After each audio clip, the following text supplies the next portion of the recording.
Question number 1 देखिए, आपके सामने क्या दे रखा है। दो पानी की बूंदें जिनकी त्रिज्याओं का अनुपात 1:2 है, यानी दो वाटर ड्रॉप्स हैं जिनके रेडियस का रेशियो आपको दे रखा 1:2, हवा में नीचे गिर रही है। बूंदों के सीमांत वेग का अनुपात कितना होगा। कॉन्सेप्चुअल क्वेश्चन से प्यारे बच्चों, आप लोगों को कॉन्सेप्ट बता रखा है कि टर्मिनल वेलोसिटी जो होती है उसका फॉर्मूला होता है हमारे पास में 2/9 मीटा r²g, और यहां बनेगा d minus sigma. d is the density of the body, यहां पर वाटर ड्रॉप की है, और रो डेंसिटी है सराउंडिंग की, तो यहां एयर की होगी। अब देखिए रेडियस के साथ रिलेशन पूछ रहा है, तो साफ आपको पता है कि terminal velocity directly proportional r²।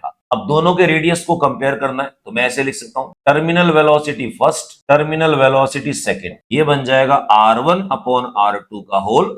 अब देखिए रेडियस का रेशियो 1:2 दे रखा है, 1/2 का स्क्वायर, आपका आंसर आएगा 1:4। तो उनकी जो टर्मिनल वेलोसिटी है उसका रेशियो 1/4 है। फर्स्ट क्वेश्चन का करेक्ट आंसर आपके पास सेकंड ऑप्शन दोस्तों। नेक्स्ट क्वेश्चन नंबर सेकंड देखिए, कंसेप्चुअल क्वेश्चन है। m द्रव्यमान और r त्रिज्या का एक गोला किसी शांत तरल में गिरता है, गिरते हुए पिंड द्वारा प्राप्त अंतिम वेग किसके समानुपाती होगा। टर्मिनल वेलोसिटी की बात कर रहा है, तो अभी थोड़ी देर पहले हमने बात की terminal velocity, vt is equals to 2/9 मीटा r²g, और ये हो गया हमारे पास d माइनस सिग्मा। अब ध्यान से देखिएगा, क्वेश्चन में जो डाटा दे रखे हैं उन डाटा को लेकर आना है। मास चाहिए और रेडियस चाहिए। रेडियस तो है आपके पास, मास नहीं है, तो ये जो डेंसिटी रखी हुई है इस डेंसिटी को यूज करेंगे। तो ऐसी कंडीशन के अंदर में जब आपको डेंसिटी ओपन करनी है तो सिंपल सी चीज हम ये कह सकते हैं, जो सराउंडिंग है उसकी डेंसिटी हम नगण्य मान लें, नेग्लिजिबल। तो क्या बन जाएगा आपके पास में, Vt लगभग होगा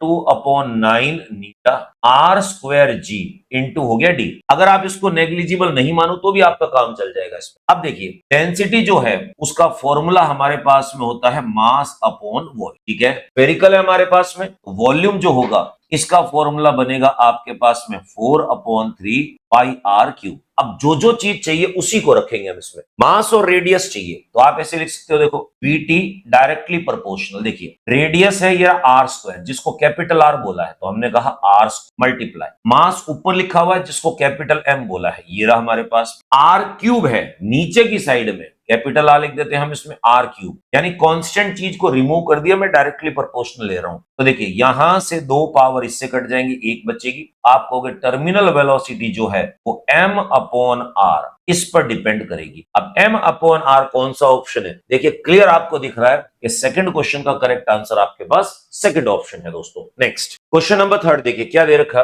वायु में इतने mm त्रिज्या की पानी की बूंद गिर रही है, यदि वायु का शांता गुणांक कोएफिशिएंट ऑफ विस्कोसिटी इतनी है तो बूंद का सीमांत वेग बताइए। टर्मिनल वेलोसिटी बतानी है, पानी की डेंसिटी दे रखी है और ग्रेविटी दे रखी है। एयर की डेंसिटी नहीं दे रखी, इसका मतलब एयर की density negligible as compare to water. आप लोगों को सीमांत वेग का फॉर्मूला पता है, टर्मिनल वेलोसिटी इज इक्वल्स 2/9 मीटा r²g, और ये हो जाएगा d माइनस सिग्मा। अब देखिए सिग्मा जो हमारे पास में है एयर की डेंसिटी, एयर डेंसिटी, और लगभग 0 है, नगण्य। क्लियर, 1.29 होती है तो 1000 के कंपैरिजन में नेग्लिजिबल है। बाकी वैल्यू पुट कर दीजिए, Vt is equals to 2/9। Density देखिए आपको दे रखी है 2 × 10 की घात 5, 2 × 10 की घात -5।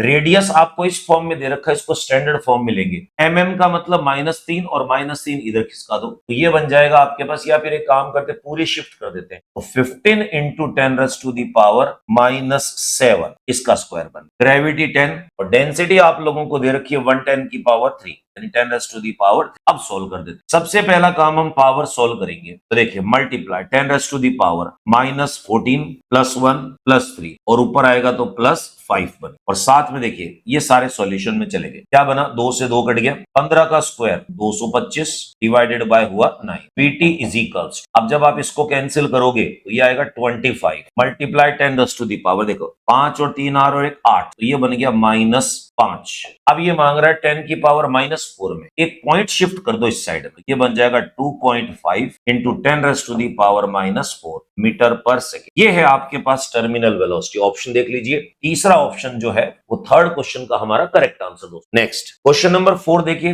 रिलेशन पूछ रहा है, डी व्यास की एक गोलाकार वस्तु शांत माध्यम में गिर रही है, इसका सीमांत वेग जो है टर्मिनल वेलोसिटी डायमीटर की फॉर्म में कितना होगा। सिंपल सा, आप लोगों को पता है कि टर्मिनल वेलोसिटी और रेडियस में जो रिलेशन है वो है वीटी डायरेक्टली प्रोपोर्शनल कितना हुआ, आर स्क्वायर हुआ। अब आपको इसमें डायमीटर को एडजस्ट करना, सिंपल सी चीज है। रेडियस को मैं आपके सामने लिख सकता हूं d/2, ठीक है। तो आप लिखोगे वीटी डायरेक्टली प्रोपोर्शनल d/2 का स्क्वायर, ये d है, ध्यान रखना है। 2 कांस्टेंट है, इसको हटा देंगे। वीटी डायरेक्टली प्रोपोर्शनल हुआ d, तो डायमीटर जो है उसके स्क्वायर के डायरेक्टली प्रोपोर्शनल होगा। तो देखिए चौथे क्वेश्चन का करेक्ट आंसर आपके पास थर्ड ऑप्शन है। नेक्स्ट क्वेश्चन नंबर 5, एक असमान नली में किसी बिंदु पर जहां नली की त्रिज्या 0.2 सेंटीमीटर है, एक बहते हुए पानी का वेग 20 सेंटीमीटर प्रति सेकंड है, उस बिंदु पर जहां नली की त्रिज्या इतनी है वेग होगा। सांतत्य समीकरण लग रहा, कंटिन्यूटी इक्वेशन। कंटिन्यूटी इक्वेशन कहता है कि a1 v1 is equals to a2 v2। अब देखिए एरिया जो दे रखा है वो पाई आर स्क्वायर की फॉर्म में है क्योंकि रेडियस दे रखा है, तो आप कहोगे pi r1 square v1 is equals to pi r2 square v2। Pi से पाई कैंसिल आउट हो गया, r1 square v1 is equals to r2 square v2। Calculate क्या करना है, आपको निकालना है वेलोसिटी, तो v2 की वैल्यू निकालनी, r2 को यहां शिफ्ट करो, तो मैं ऐसे लिख सकता हूं v2 is equals to v1 r1 upon r2 का होल स्क्वायर। अब वैल्यू पुट कर दीजिए, देखिए v1 की वैल्यू कितनी दे रखी है, 20 सेंटीमीटर पर सेकेंड, तो हमने इसको एज इट इज 20 लिख दिया। सीजीएस में मांग रहा है हमसे r1 पहला रेडियस कितना है 0.2 सेंटीमीटर, 0.2 सेंटीमीटर। r2 की वैल्यू कितनी है 0.1 सेंटीमीटर, ये बन गया स्क्वायर, ये कट गया आपस के अंदर में, इससे इसको हटा दिया, 2 आ गया। तो आप कहोगे 20 तो बाहर है, 2 का स्क्वायर हो गया 4 आपके पास, लगभग हो जाएगा 80 सेंटीमीटर पर सेकंड। स्पीड जो है 80 सेंटीमीटर पर सेकंड होने चाहिए। पांचवें क्वेश्चन का करेक्ट आंसर आपके पास first option, direct formula based question है दोस्तों। नेक्स्ट, 8 सेंटीमीटर व्यास वाले बेलन में 4 मीटर पर सेकंड के वेग से पानी प्रवाहित हो रहा है, यानी सिलेंड्रिकल पाइप है उसमें। इस बेलन के एक पाइप से जुड़ा हुआ है, दूसरे छोर पर इसका जो व्यास दे रखा है डायमीटर वो इतना है, तो इसके मुख्य सिरे से निकलने वाले पानी की स्पीड कितनी। देखिए दो चीज दे रखी है, मैं थोड़ा सा डायग्राम की सहायता से समझा दूं। ऐसा दे रखा है, एक सिलेंड्रिकल पाइप है और दूसरे सिरे से ऐसे कनेक्ट है किसी दूसरे छोर। पहले वाले का डायमीटर जो दे रखा है d1 इज इक्वल्स टू है 8 सेंट, रेडियस में कन्वर्ट करेंगे r1 हो जाएगा आधा इसका 4 सेंट। दूसरा वाला सिरा जो है उसका डायमीटर आप लोगों को दे रखा है 2 सेंटीमीटर, यह ध्यान रखना थोड़ा सा, और r2 इज इक्वल्स टू इसका हाफ हो जाएगा 1 सेंट। अगर इनपुट वाले टर्मिनल में पानी की स्पीड है 4 मीटर पर सेकेंड, एग्जिट वाला जो पॉइंट है यहां पर आपको पानी की स्पीड निकाली। कंटिन्यूटी इक्वेशन अभी थोड़ी देर पहले आपको बताया था, r1 square v1 is equals to r2 square v2। हमने एरिया को पाई आर स्क्वायर लिख दिया, पाई से कैंसिल आउट कर दिया, डायरेक्ट v2 निकालना है, तो v2 कंटिन्यूटी इक्वेशन यूज करेंगे तो ये बन जाएगा आपके पास में pi r1 square v1 is equals to pi r2 square v2। Pi से पाई कैंसिल आउट हो गया, v2 निकालना है, तो v2 is equals to v1 r1 upon r2 का होल स्क्वायर। अब देखिए वैल्यू पुट कर दी, क्या बन जाएगा, v1 की वैल्यू है 4 metre per second MKS, r1 की वैल्यू जो आपके पास है 4 सेंटीमीटर, r2 की वैल्यू है 1 सेंटीमीटर, और इस पूरे के ऊपर स्क्वायर। देखिए डिवाइड में कट गए तो कन्वर्ट करने की जरूरत नहीं पड़ी, तो ये बन जाएगा 4 मल्टीप्लाई 4 का स्क्वायर हो गया 16, मल्टीप्लाई करोगे 64 मीटर पर सेकंड। तो दूसरा जो टर्मिनल है वहां पर पानी की स्पीड आएगी 64 मीटर पर सेकंड। छठे क्वेश्चन का करेक्ट आंसर दोस्तों फोर्थ ऑप्शन आपके पास। नेक्स्ट क्वेश्चन नंबर 7 देखिए, बर्नौली समीकरण में दाब शीर्ष किसके बराबर होगा। दोस्तों बर्नौली इक्वेशन की अगर मैं बात करता हूं तो बर्नौली इक्वेशन को 3 फॉर्म में लिखा जाता है। पहला रूप आपके पास में आता है प्रति आयतन यानी पर यूनिट वॉल्यूम में। पर यूनिट वॉल्यूम में आप लिखते हो P प्लस, आराम से ये बन जाएगा half rho v square plus rho g h equals to constant, ये प्रेशर हेड नहीं है। दूसरा फॉर्म बनता है हमारे पास में प्रति द्रव्यमान यानी पर यूनिट मास। तो वॉल्यूम तो पहले से ही है, डेंसिटी और लेकर आ जाते हैं, तो डेंसिटी इंटू वॉल्यूम मास बन जाता है, तो रो से डिवाइड कर देंगे तो P अपॉन रो प्लस करके ये बन जाएगा आपके पास में हाफ वी स्क्वायर, और ये बन जाएगा आपके पास में G into h equals to constant. ये भी प्रेशर हेड नहीं है। तीसरा आता है आपके पास में जिसको हम कहते हैं प्रति भार, पर यूनिट वेट की बात करें तो m तो नीचे चाहिए था, g से भी डिवाइड कर देंगे दोनों साइड, तो क्या बन जाएगा p upon rho into g plus v square upon 2 into g plus ये बन जाएगा h इक्वल्स टू 0। अब ये तीनों हेड बने। अब इसमें दोस्तों देखिए, ये जो पहला नंबर दे रखा है ना, इसी को हम कहते हैं दाब शीर्ष। ये बन जाएगा आपके पास में प्रेशर हेड। तो अब ढूंढ लीजिए ऑप्शन कौन सा है। प्रेशर हेड हमेशा जो निकालते हैं वो आपके पास आना चाहिए पर यूनिट वेट के हिसाब से। ये वेलोसिटी हेड है और ये आपके पास में ग्रेविटेशन हेड है। Pressure head P upon rho g, P upon rho g कौन सा, देखिए सेकंड ऑप्शन जो है 7वें क्वेश्चन का correct answer. Next question number 8वां देखिए क्या दे रखा है। एक पाइप जिसका अनुप्रस्थ काट क्षेत्रफल इतना है से होकर पानी इस स्पीड से बाहर निकलता है, जैसे जैसे पानी 10 मीटर नीचे उतरता है, हाइट दे रखी है, तो पानी का अनुप्रस्थ काट क्षेत्रफल इतना बढ़ जाता है। यदि अपर सरफेस का प्रेशर इतना है तो लोअर सरफेस का प्रेशर। दोस्तों आप लोगों को पता है कि प्रेशर निकालना है मतलब बर्नौली थ्योरम, पर बर्नौली थ्योरम निकालने के लिए आपको दोनों एंड्स पे हाइट चाहिए, दोनों एंड्स पे वेलोसिटी चाहिए। जरा क्वेश्चन को ध्यान से देखिएगा, पहले टर्मिनल पर आपको वेलोसिटी दे रखी है, दूसरे टर्मिनल पर वेलोसिटी नहीं दे रखी, तो सबसे पहला काम हम कंटिन्यूटी इक्वेशन यूज करके वेलोसिटी निकालेंगे। तो देखिए अगर मैं इस क्वेश्चन में पहले वेलोसिटी निकालूं तो फॉर्मूला आपको पता है v2 is equals to a1 upon a2 और ये बन जाएगा v1, डायरेक्ट लिख दिया मैंने। एरिया a1 कितना है आपके पास में, a2 कितना है 8 सेंटीमीटर स्क्वायर, कट जाएगा। वेलोसिटी कितनी है 5, ये कट के आपके पास में 2 बन गया, तो आप कह सकते हो v2 is equals to 5/2 metre per second, और नहीं तो आप लिख सकते हो 2.5 मीटर पर सेकेंड। अब देखो आपसे कह रहा है कि दो टर्मिनल है, दोनों टर्मिनल पे बर्नौली थ्योरम यूज करता हूं। बर्नौली थ्योरम कहती है कि P plus half rho v square plus rho g h equals to बनेगा कॉन्स्टेंट, ठीक है। तो P1 plus half rho V1 square plus rho g H1 is equals to P2 plus half rho V2 square plus करके rho जी H2। इतनी सी जगह पे solve करने की कोशिश करेंगे। पहले एंड का प्रेशर आप लोगों को दे रखा है 1.5 into 10 raise to the power, ये बन गया 5 आप पास, प्लस करके हाफ रो डेंसिटी होती है 10 raise to the power 3, velocity v1 पहले टर्मिनल पे 5 थी तो मैंने स्क्वायर कर दिया इसका, तो ये बन गया 25, प्लस करें। पहले वाले टर्मिनल पे कोई हाइट नहीं, दूसरे वाले टर्मिनल पे कह रहा है कि 10 मीटर रिड्यूस हो रहा है, तो रिड्यूस होने का मतलब माइनस, तो पहले वाले टर्मिनल पे हाइट 0 है इक्वल्स। दूसरे का प्रेशर कैलकुलेट करना है, दूसरे पर half rho 10 raise to the power 3 और वेलोसिटी हो गया आपके पास में 2.5, तो 2.5 को 5/2 लिखूं और स्क्वायर करूंगा तो ये बन जाएगा मेरे पास में 25/4, ऐसे लिख देता हूं ज्यादा बढ़िया, ठीक है। प्लस करके rho g h 10 raise to the power 3 into 10 और हाइट देखो ये क्या दे रखा 10 मीटर नीचे उतर जाता है, इसका मतलब यहां पर -10। बस अब सॉल्व कर दीजिए। आपको P2 निकालना, पहले इनको ढंग से लिख देते हैं, एक बार नीचे जगह है यहां लिख देता हूं 1.5 10 raise to the power 5 plus solve कर लेते हैं। इसको सॉल्व करेंगे तो ये बन जाएगा आपके पास में 12.5 10 raise to the power 3 equals to P2 plus करके इसकी बात करते हैं तो ये देखिए 25 है और नीचे 8 हो गया हमारे पास, आप कहोगे 25 डिवाइडेड बाय 8, 8 3 24 हो गया, 3 हमारे पास 0.1 बचा, तो 0.1 3.1, तो हम ये लिख सकते हैं 3.1 into 10 raise to the power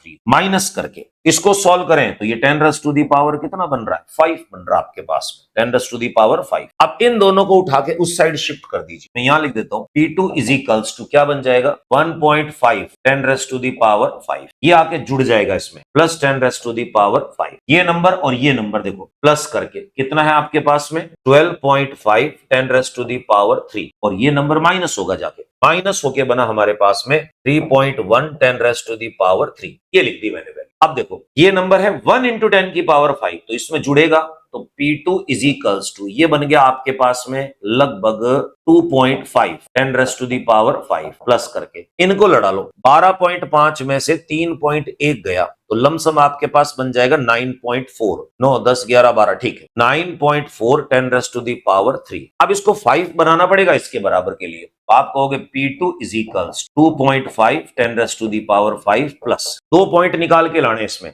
दो उधर शिफ्ट कर दो, 0.09 इंटू 10⁻⁵। अब देखो 10 की पावर दोनों की सेम है, 10 की पावर 5 लिख दी। ये है 2.5, उसमें 0.09 जुड़ जाएगा तो 2.59 हो गया। अब 2.59 10⁻⁵ न्यूटन पर मीटर स्क्वायर। अब चार ऑप्शन देखिए, ऑप्शन कितने चतुराई से दिए गए। इसने इसको राउंड ऑफ कर दिया यहां पर, तो 2.59 को तो 2.6 कर दिया, तो इसको मैं भी लिख सकता हूं 2.6 into 10⁻⁵ Newton per metre square. Check कर लो कौन सा आपके पास में। आठवें क्वेश्चन का करेक्ट आंसर 2.6 10⁻⁵, यानी सेकंड ऑप्शन जो आपके पास है आठवें का correct answer. Next question number 9 क्या दे रखा है, डायग्राम 7 के अंदर में है 1000 kg पर मीटर क्यूब, यानी पानी है, नियत घनत्व वाला एक लिक्विड पानी एक परिवर्ती अनुप्रस्थ काट की नली के अनुदिश धारा में धारा रेखीय प्रवाह में प्रवाहित हो रहा है। ठीक है, P और Q दो पॉइंट्स हैं जिनकी हाइट 5 मीटर और 3 मीटर। मान ली बात, अनुप्रस्थ काट क्षेत्रफल एरिया इतना और इतना है। यदि P पर स्पीड इतनी है, Q पर स्पीड बताओ। अब देखो बच्चे को कंफ्यूजन के लिए क्वेश्चन दे रखा है, बच्चे को लगता है हाइट दे रखी है, बर्नौली थ्योरम लगाना पड़ेगा। बिना प्रेशर के आप बर्नौली थ्योरम नहीं लगा सकते, क्योंकि ना तो इनपुट का प्रेशर दे रखा है ना आउटपुट का, सिर्फ वेलोसिटी पूछ रहा है, तो कंटिन्यूटी इक्वेशन से काम चल जाएगा। तो हम ये कह सकते हैं वेलोसिटी निकालना है बिना प्रेशर दिए, कंटिन्यूटी इक्वेशन क्या चीज है, a1 v1 is equals to a2। अब देखो v2 की वैल्यू निकालनी है, v2 इज इक्वल्स टू बनेगा a1 अपॉन a2 मल्टीप्लाई हो गया v1, बस वैल्यू पुट कर दीजिए। पहले इनपुट का एरिया ये दे रखा 40, तो 40 सेंटीमीटर स्क्वायर, आउटपुट का area 20 centimetre square multiply velocity v1 की बात कर रहा है, तो v1 की वेलोसिटी कितनी है, 3 हो गई आपके पास। आप इसको काट लीजिए, सेंटीमीटर तो वैसे ही कट गया, 1 और 2, आपका आंसर आ गया 6 मीटर पर सेकंड। आउटपुट जो है उस पर पानी की वेलोसिटी 6 मीटर पर सेकंड। 9वें क्वेश्चन का करेक्ट आंसर आपके पास चौथा ऑप्शन। नेक्स्ट क्वेश्चन नंबर 10 देखिए क्या दे रखा है, दो तार समान धातु के बने हुए हैं। समान धातु के बने हुए मतलब y की वैल्यू सेम होगी दोनों। पहले तार की लंबाई दूसरे तार की लंबाई की आधी है, यानी L1 रेशियो L2। ये दे रखा 1:2 हो गया, यानी पहले की लंबाई दूसरे की आधी हो। मान ली इसका व्यास दूसरे का दुगुना है, डायमीटर मतलब रेडियस सेम हो गया, R1 ratio R2 is equals to 2:1 हो गया। यदि दोनों तारों को समान भार पे लटकाया जाए, वेट दोनों का सेम हो गया, और थोड़ी देर पहले हमें पता था y की वैल्यू भी सेम है। सवाल पूछ रहा है इनकी लंबाई में वृद्धि का अनुपात कितना होगा। y is equals to, formula आपको पता है, ये होता है mg मल्टीप्लाई करके L डिवाइडेड बाय एरिया। अब एरिया को खोलना पड़ेगा क्योंकि रेडियस की फॉर्म में दे रखा है, तो मुझे लिखना पड़ेगा pi r square multiply small l, ये चेंज इन लेंथ, इसको यहां शिफ्ट करो। L is equals to mg into L upon y into pi r square. अब देखो जो जो सेम है उनको हटा देंगे, mg भार सेम है हट जाएगा, आपके पास में y सेम है हट जाएगा, पाई कांस्टेंट है हट जाएगा, L डायरेक्टली प्रोपोर्शनल हुआ L अपॉन r स्क्वायर। बस इनकी लड़ाई है, तो हम ऐसे लिख सकते हैं, ये देखिए ये है ना कैपिटल L है, छोटे L बड़े L में कंफ्यूज मत हो जाओ। आपको ये कह सकते हैं L1 upon L2 is equals to क्या बन जाएगा, L1 अपॉन L2 मल्टीप्लाई, ये उल्टा है, ये बन जाएगा आपके पास में R1 और ये R2 होल्स, बस वैल्यू पुट कर दीजिए। L1 अपॉन L2 वैल्यू दे रखी है हमारे पास 1 अपॉन 2, R2 अपॉन वो R1 अपॉन R2 है, हमें R2 अपॉन R1 चाहिए, तो 1 अपॉन 2 इस पूरे का square, 1 upon 2 multiply 1 upon 4, it will be 1 upon 8। Change in length का जो रेशियो है 1:8 होगा। 10वें क्वेश्चन का आपका correct answer first option. Next question number 11वां देखिए, डायग्राम आप लोगों को दे रखा है, डायग्राम से और डाटा भी बिल्कुल एक जैसे दे रखे हैं। क्या कह रखा है, 0.25 सेंटीमीटर डायमीटर के दो तार, जिनमें से एक स्टील बना हुआ ऊपर वाला, नीचे वाला पीतल का है, वो भार से बांध दिया गया, दिखा रखा है इसमें, लटकाया गया है। बिना भार लटकाए स्टील और तार की जो लंबाई है तांबे की, ये दे रखी है आपको। यदि स्टील तथा तार का यंग प्रत्यास्थता गुणांक भी दे रखा है, तो दोनों के तारों को अलग अलग अगर देखें तो वृद्धि बताइए। स्टील वाले की पहले नोट कर लेते हैं क्योंकि ऊपर लिखा हुआ स्टील में। देखो स्टील की बात करते हैं तो ये है स्टील का तार, ये रहा। इस स्टील के तार को दोनों का भार उठाना पड़ा, पर जब मैं इसकी बात कर रहा हूं तो इसको सिर्फ नीचे का भार उठाना पड़ रहा है। तो सबसे पहले मैं निकालूंगा कि स्टील के तार में लंबाई में वृद्धि कितनी। थोड़ी देर पहले मैंने फॉर्मूला बनाया था, मैं फिर बता रहा हूं, डेल्टा एल जो है लंबाई में वृद्धि, इसको हम लिख सकते हैं m इंटू जी मल्टीप्लाई एल अपॉन करके y इंटू, ये हो जाएगा हमारे पास में पाई r।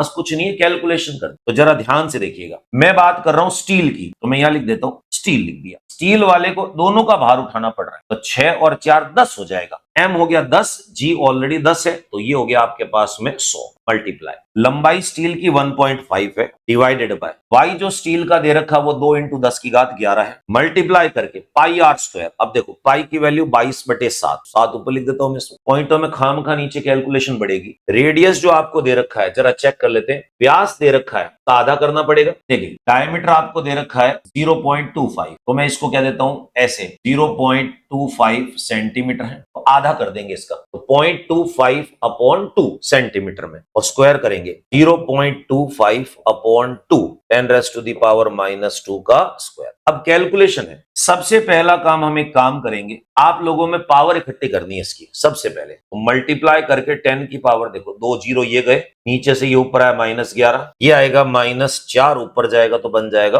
+4। क्लियर हो गई। अब आगे चेक करते हैं, यहां कितना बना 1.5 इंटू 7, तो 15 सत्ते आपके पास में 105, 10.5, नीचे देखो ये बन गया आपके पास में 44 मल्टीप्लाई। इसकी बात करते हैं तो 0.25 को मैं ऐसे लिख सकता हूं डिवाइडेड बाय 200 कर दिया, 25 का 1, और ये गया आपके पास में 8 बार। इसका स्क्वायर करोगे तो 1 अपॉन हो जाएगा 64, ऊपर चला जाए। डेल्टा एल इक्वल्स क्या बन जाएगा, देखो पहले जितना काटना इससे काट लो, आप 4 से काट लो 11, और ये बन गया 16, ये ऊपर चला जाएगा। ये बना हमारे पास में 10.5 मल्टीप्लाई 16 डिवाइडेड बाय करके आपके पास बना 11। पावर देखो कितनी है, 4 और 2 6, 10 की घात हो जाएगा आपके पास में -5। अब इनको सॉल्व करना है, थोड़ी कैलकुलेशन लेंदी है बस, और कुछ नहीं है। स्टील के वायर की बात करो तो ये आपके पास कितना हो जाएगा, 16 पंजे 50, 60 70 80 का 0 हो गया, 8 बच गया, 8 आ गया आपके पास में यहाँ पर, और ये बन गया 16, 168 अपॉन 11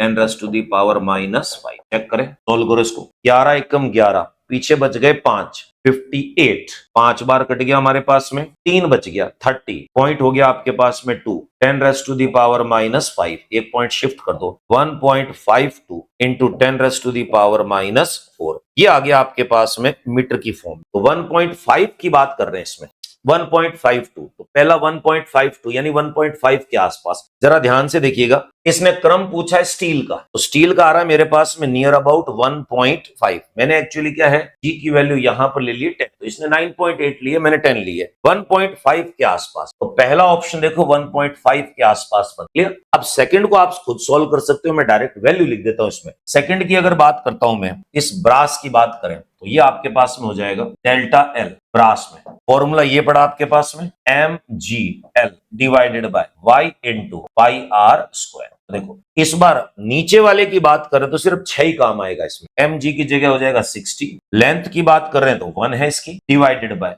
y की वैल्यू कितनी दे रखी है इसकी, ये है 0.91, तो 0.9 ले लेता हूं मैं, ज्यादा बढ़िया रहेगा, इंटू 10⁻⁻, हो गई 11, पाई की वैल्यू 22/7, 22 नीचे 7 ऊपर चला गया, और रेडियस आपको जो है वो सेम दे रखा है। तो यहां देखो 1/8 10⁻⁻2 था, तो इसका स्क्वायर करेंगे तो 1 अपॉन हो जाएगा 64 इंटू 10⁻⁻। अब आप इसको सॉल्व कर दें इस हिसाब से, तो आपके पास में ये आंसर बनेगा सेम, क्योंकि कॉम्बिनेशन ये मैच कर रहा है। तो सीधी सी आप कहोगे 11वें क्वेश्चन का करेक्ट आंसर हमारे पास थर्ड ऑप्शन है। बाकी कैलकुलेशन है, आप खुद कैलकुलेशन कर सकते हैं। नेक्स्ट क्वेश्चन नंबर 12वां देखिए, 3 मीटर लंबे तार की लंबाई में कितनी वृद्धि होगी, यानी लेंथ दे रखी है, यदि इसके सिरे पर 10 किलोग्राम भार, ये भारत लिख रखा पर भार है, को लटकाया जावे एवं दूसरे को स्थिर रखा जावे, तार का व्यास इतने mm है और y का मान दे रखा है। देखिए आपको निकालना डेल्टा एल की वैल्यू, सिंपल सी चीज है, delta L is equals to, formula होता है हमारे पास में mg मल्टीप्लाई एल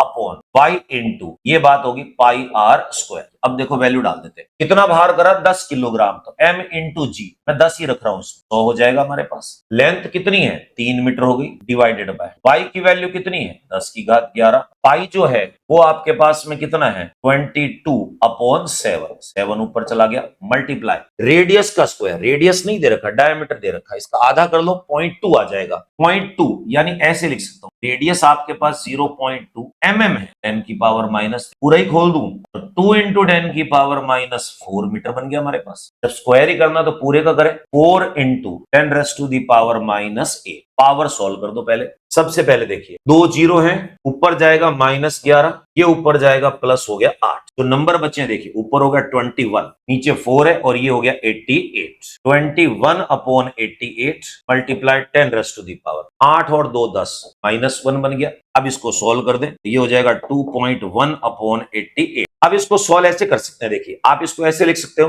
210 इंटू 10 की घात -2 लिख दिया मैंने, अपॉन करके 88। सॉल्व करने में बड़ा आसान हो जाएगा, कारण क्या, वो सेंटीमीटर में मांग रहा है, तो मैं मीटर में कन्वर्ट करके 10⁻⁻² को सेंटीमीटर में ले आऊंगा। आप 2 से काट दीजिए इसको, 2 से काटोगे तो ये 44 बन जाएगा, 105। अब कैंसिल आउट करो, ये देखिए 2 बार जा रहा है इसमें, यानी 88, 12 और 5 17 बच गया, पॉइंट लगाया, 170। कितनी बार में जा रहा है, ये 4 बार करें तो 4 बार में ज्यादा हो गया, लमसम 3 के आसपास में जा रहा है, तो 2.3 इंटू 10⁻⁻² मीटर। अब इसको सॉल्व करेंगे तो 2.3 सेंटीमीटर लिख सकता हूं, नियर अबाउट 2.3 सेंटीमीटर के आसपास आया, 2.339 सेंटीमीटर, यानी 12वें क्वेश्चन का करेक्ट आंसर सेकंड ऑप्शन है। नेक्स्ट क्वेश्चन नंबर 13 देखिए, 10 की घात -6 मीटर स्क्वायर अनुप्रस्थ काट क्षेत्रफल के एक स्टील के तार की लंबाई को 0.5% बढ़ाने के लिए कितनी फोर्स की आवश्यकता होगी, दिया गया है y की वैल्यू, फोर्स निकालनी है आपको। इस क्लियर, देखिए सबसे पहले डाटा दे क्या रखे हैं, एरिया ऑफ क्रॉस सेक्शन दे रखा है 10 की घात -6 मीटर,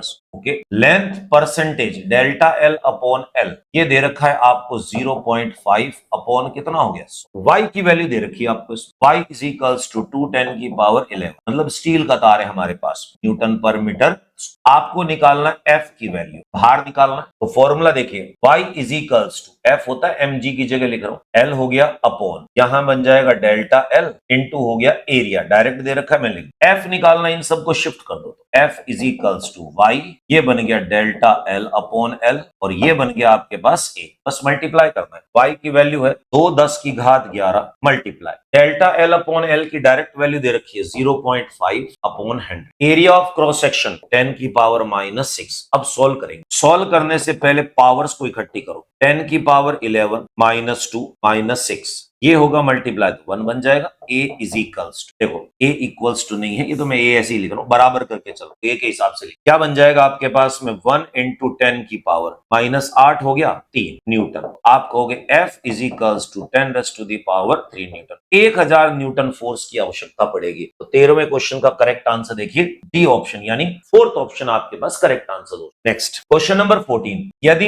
एक गोले को समुद्र की सतह से 1 किलोमीटर गहराई पर ले जाए, आपको पता है कि पानी के अंदर प्रेशर इंक्रीज होता है, तो इसका आयतन इतने परसेंट कम हो जाए, गोले के पदार्थ का आयतन प्रत्यास्थता गुणांक ज्ञात। सिंपल सी चीज है, आयतन प्रत्यास्थता गुणांक ये जो होता है आपके पास में, इसको लिखते हो P upon delta V upon V, ऐसे लिख सकते हैं। प्रेशर की वैल्यू निकालनी पड़ेगी जिसको हम कहते हैं H रो जी, और डेल्टा V अपॉन V दे रखा है 0.01%, यानी अपॉन क्या हो गया 100। अब देखिए थोड़ा ध्यान से देखिएगा, आपको सीजीएस में निकालना है, आप पे डिपेंड करता है, पहले सारे एमकेएस में निकाल के सीजीएस कन्वर्ट कर दो या पहले से सीजीएस की, हमने पहले ये काम करते हैं, इसको एमकेएस में लास्ट में कन्वर्ट कर दो। हाइट आपके पास में कितनी, 1 किलोमीटर गहराई, यानी 10 की पावर, डेंसिटी पानी की जो है, हालांकि दे नहीं रखी 10 की पावर 3, ठीक है, ग्रेविटी 10 ले लेता हूं मैं इसमें, क्लियर, थोड़ा बहुत फर्क आएगा, 9.8 लेनी पड़ेगी, क्योंकि देखो ऑप्शन मैच कर रहा है 9.8, 9 ये हो जाएगा आपके पास में 0.01 अपॉन 100 हो गया। अब सॉल्व करें इसको, ये हो जाएगा हमारे पास में कितना, देखो 9.8 बचेगा आपके पास, पावर सॉल्व करें, 3 और 3 6, और ये 2 ऊपर आएगी 8, और 2 और आ जाएगी, तो ये हो जाएगा आपके पास में 10 न्यूटन पर मीटर स्क्वायर। वापस चेक कर लें, इसमें 3 और 3 6 हो गया, 2 आ गई 8, और ये पॉइंट हटेगा तो 2 10 हो। अब देखिए ऑप्शन में आपको मांग रहा है सीजीएस, सिंपल सी चीज है कि 1 न्यूटन जो होता है 10⁻⁵ डाइन हो, और 1 मीटर जो होता है वो होता है 10⁻² सेंट, कन्वर्ट कर देते हैं, तो K is equals to 9.8 into 10⁻10 तो है ही है, न्यूटन की जगह 10⁵ डाल देंगे, और मीटर स्क्वायर में 10⁻4 डाल, ये बन गया आपके पास में dine per centimetre square, cut गया आपस में, 1 चला जाएगा, K is equals to 9.8 10⁻11 dyne per centimetre square. अब ऑप्शन ढूंढ लीजिए कौन सा आंसर है, 9.8 10⁻11, 9.8 10⁻11, देखो इसको कितनी खूबसूरती से लिखा है इसने लिखा है 98, इस ऑप्शन को मैं अगर एक पॉइंट इधर शिफ्ट करूं तो 11 बन जाएगा। 14 क्वेश्चन का करेक्ट आंसर आपके पास में सेकंड ऑप्शन दोस्तों। Next question number 15। Question number 15 में क्या दे रखा है, प्रत्यास्थ पदार्थ के लिए निम्न मान दिए गए हैं, जिसमें y की वैल्यू दे रखी है और आयतन प्रत्यास्थता गुणांक k का मान दे रखा है और आपसे पॉइजन रेशियो पूछा है। तो सबसे पहले देखिए दोनों की वैल्यूज लिख दे। y इज इक्वल्स टू आपके पास 7 into 10⁻⁻10 newton per metre square. k की वैल्यू दे रखी है आपको, bulk modulus of elasticity 11 into 10 की घात, ये हो गया 10 newton per metre square. Poisson ratio sigma जो है इसकी वैल्यू निकालिए। सबसे पहले इन तीनों के बीच का जो रिलेशन है उस रिलेशन को निकलेंगे, देन उसके बाद में सिग्मा की वैल्यू कैलकुलेट करेंगे। तो ये रिलेशन बनेगा हमारे पास y is equals to 3k bracket 1 minus 2 sigma. अब देखो ये वैल्यू पुट कर दें, वैल्यू डालने से पहले सिग्मा को सेपरेट करें, तो नीचे ले जाएंगे, y अपॉन बन जाएगा 3k is equals to 1 minus 2 sigma. इस 2 सिग्मा को इधर ले जाओ, इसको यहां shift, 2 sigma is equals to 1 minus y upon 3। अब देखो sigma is equals to 1 upon 2, 1 minus y upon कितना हुआ 3। अब देखिए दोस्तों वैल्यू डाल दीजिए, 1 अपॉन 2, 1 माइनस y की वैल्यू दे रखी है आपको 7 इंटू 10 की घात 10, 3k, k का थर्ड गुना 3 गुना कर देंगे इसमें, ये होगा 33 मल्टीप्लाई 10 की घात 10, 10 की पावर से 10 की पावर कट गया, एलसीएम ले लेते हैं। मैं यहां लिख देता हूं sigma is equals to 1 upon 2 बाहर है, एलसीएम आ जाएगा 33, 33 में से 7 गया, 33 में से 7 गया तो 26 बचेगा। तो sigma is equals to 1 upon 2 into 26 upon 33, काट लो इसको, 13 बन गया। अब इसको देखो कैंसिल आउट करेंगे, पॉइंट लगा दिया क्योंकि नंबर छोटा है हमारे पास, 130 बन गया। तो ये जाएगा आपके पास में 3 बार 4 बार, तो लमसम 4 बार जाएगा, 4 टाइम्स नियर अबाउट। तो आप कह सकते हो देखो अगर एग्जैक्ट की बात करें, क्योंकि वहां देखो 0.39 0.49 ऐसे ऑप्शन है, तो अगर मैं इसको 3 बार करूं 4 बार करूंगा तो जाएगा 132, तो 3 बार चला गया मेरे पास 99, तो बच गया मेरे पास में कितना 31, जीरो कर दिया। तो sigma is equals to 0.39 value आएगी। और आपको पता है कि प्रैक्टिकली पॉइजन रेशियो जो है उसकी वैल्यू 0.2 से 0.4 के मध्य होती है। ऑप्शन देख लीजिए कौन सा है। 15वें क्वेश्चन का करेक्ट आंसर आपके पास में फर्स्ट ऑप्शन है दोस्तों।